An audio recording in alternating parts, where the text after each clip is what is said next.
Top 5 Irish Myths and Legends. Ireland's long history is riddled with ancient mythology and folklore.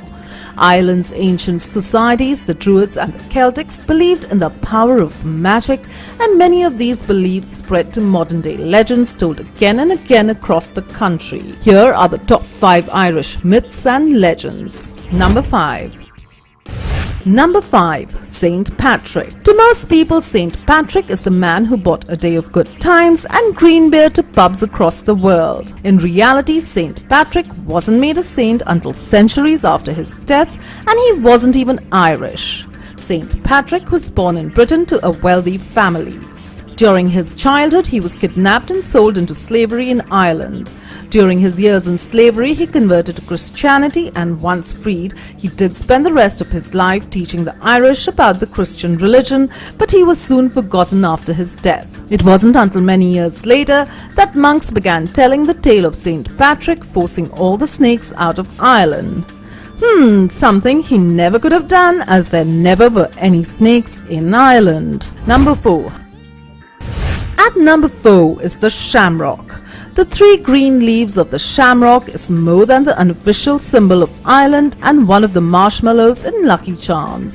The shamrock has held meaning to most of Ireland's historic cultures. The Druids believed the shamrock was a sacred plant that could ward off evil. The Celtics believed the shamrock had mystical properties due to the plant's 3 heart-shaped leaves, and they believed 3 was a sacred number. Some Christians also believed the shamrock had special meaning, the 3 leaves representing the Holy Trinity. Number 3. Legend number 3 is Finn McCool.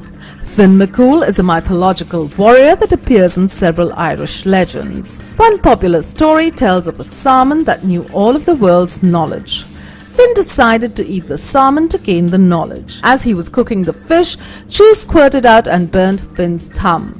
Finn stuck his thumb in his mouth to stop the pain and instantly learned the knowledge the salmon carried. From then on, anytime Finn sucked his thumb, he gained whatever knowledge he was seeking. Number 2. Coming in at number 2, Fairies. Fairies exist in some form in mythology all over the world, but hold special importance to the Irish.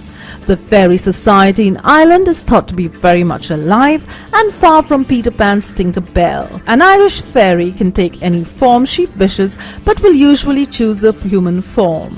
They are said to be beautiful, powerful and hard to resist, which is unfortunate because most fairies in Ireland love to bring misfortune and bad luck to the mortals who come near them. Number 1. And at number 1 is the legend of the leprechauns. The leprechaun is likely the most widely known type of fairy living in Ireland. Leprechauns have been in existence in Irish legend since the medieval times. Traditionally, leprechauns are tall fairies and often appear to humans as an old man, much different from the modern view of a small, childlike fairy in a green suit. As legend holds, leprechauns love to collect gold, which they store in a pot and hide at the end of a rainbow. If a human catches a leprechaun, the fairy must grant the human 3 wishes before he can be released.